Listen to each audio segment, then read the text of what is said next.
Now let's learn to graph functions where the exponent is negative. For example, in this one, notice that we have the function 3 to the power of minus x. So, check this out. The leading coefficient in this case is a equals 1 because we have nothing multiplying the 3 on the left side, meaning the leading coefficient is 1. And the base is 3. So as usual, first things first, let's identify if we have a new origin. Notice that this function doesn't have a horizontal movement or a vertical movement. That means that my new origin is in 0, 0. So everything I start doing is going to be from here. Also remember that the horizontal asymptote passes through the new origin, so that is y equals 0.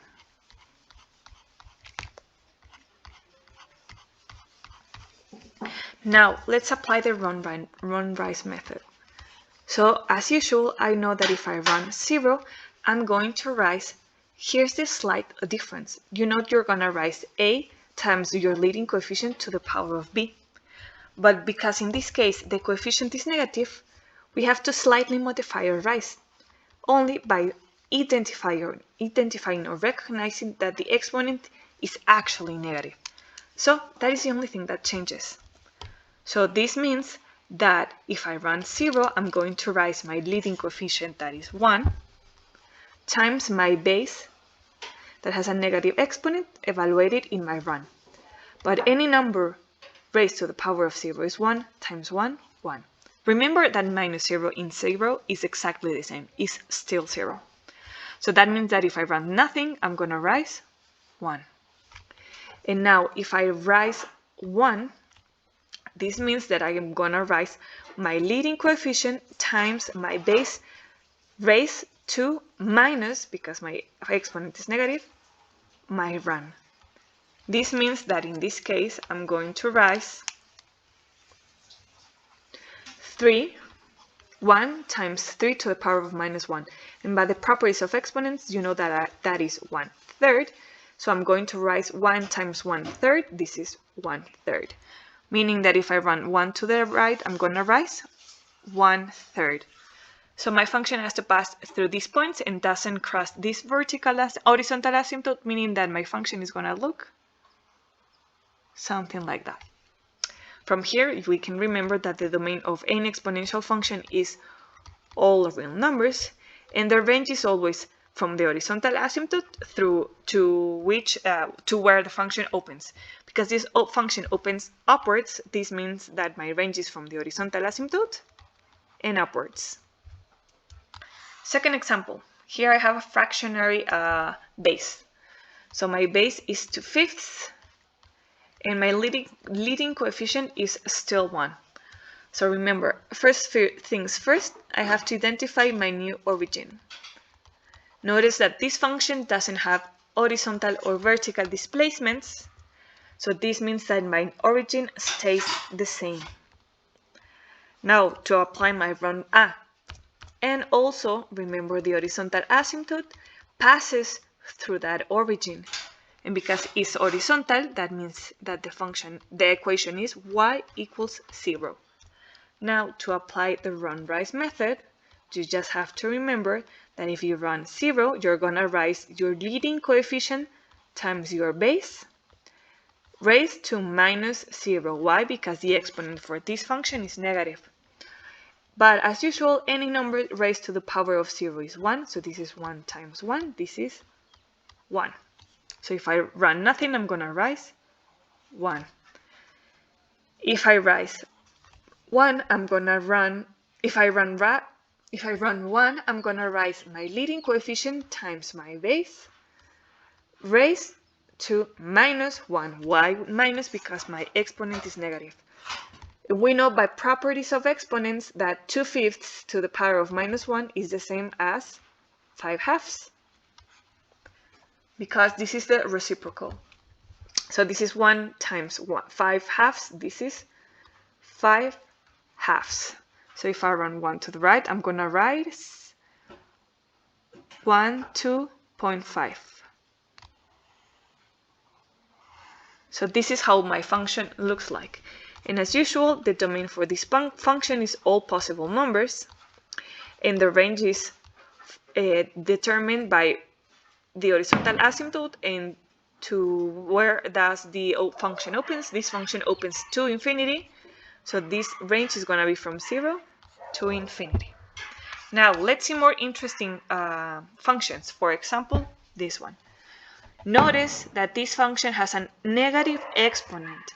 It also has a displacement horizontally, a displacement vertically, and a leading coefficient that is different from 1. So let's start numbering things so we don't get lost.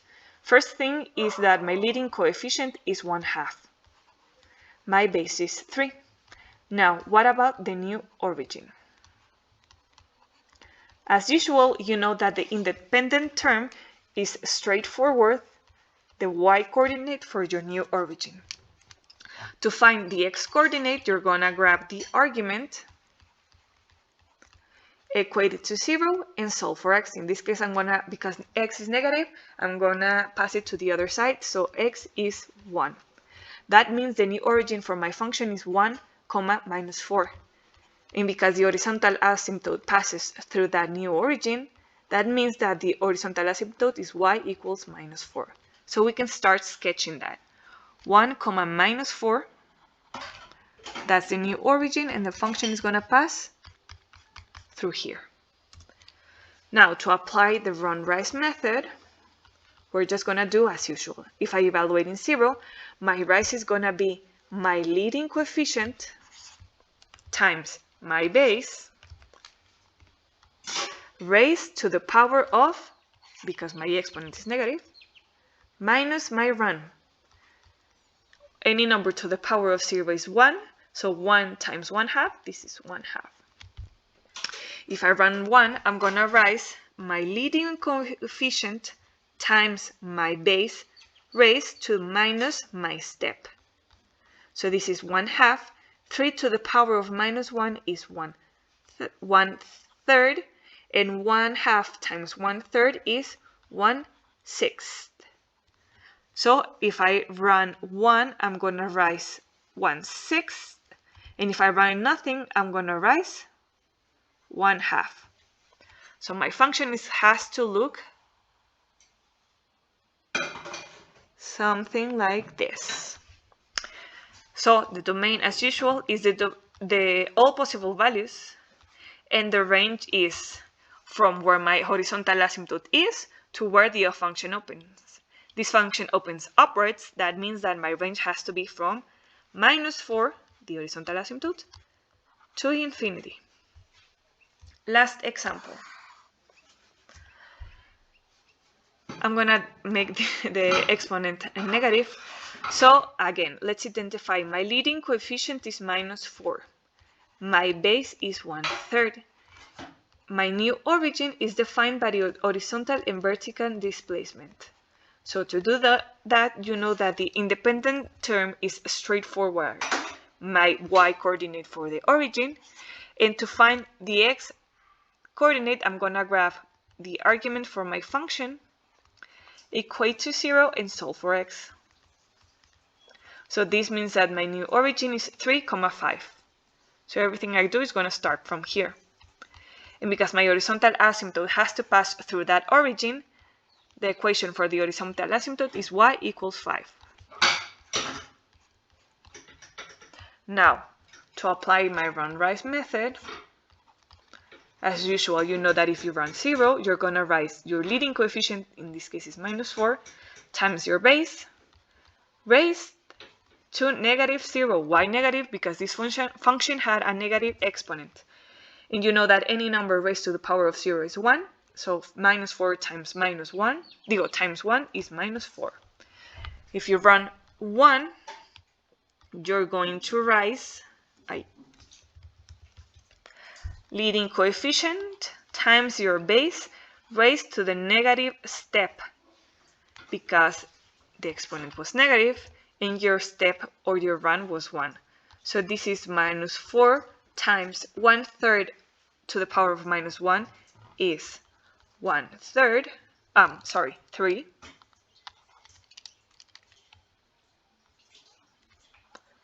So this is minus 12.